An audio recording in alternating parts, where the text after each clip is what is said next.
The Bloodhound was the first dog whose sniffing evidence was admissible in court.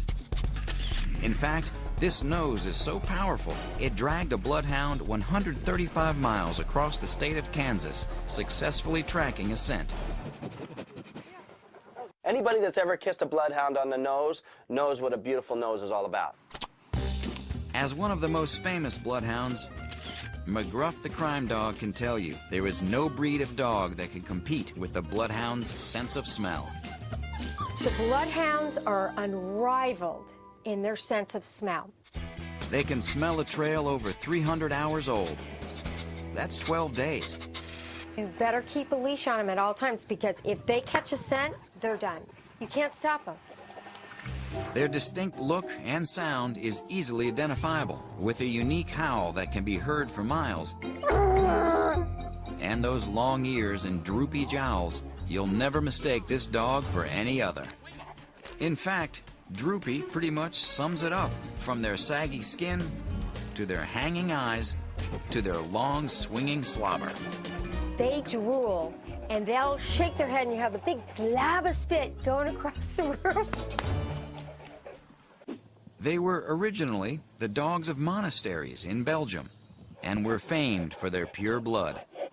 In fact, that's where their name comes from, Bloodhound, meaning hound of true blood. Not because they can sniff a trail of blood, but they can do that too.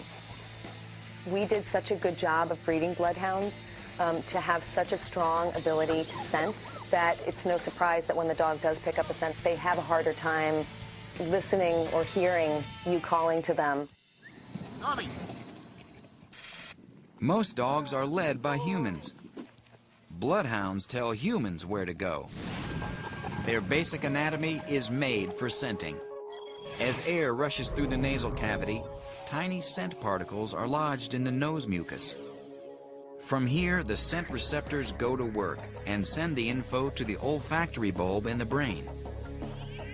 It is said that while the human's olfactory sensor is about the size of a postage stamp, the Bloodhound's is the size of a handkerchief. But the nose does not do it alone. Their pendulum-like ears act like sweepers, carrying up scents from the ground into the nose.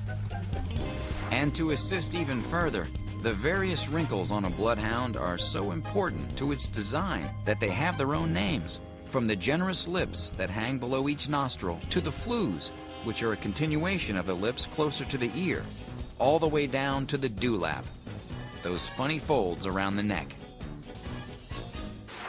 Lastly, you cannot ignore those Bloodhound eyes. Incredibly, when the Bloodhound's nose is to the ground, the skin around the eyes falls forward, creating blinders.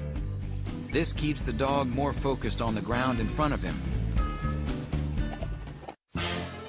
Bloodhounds are just plain cool dogs, there's no doubt about it, but not exactly the perfect apartment dogs.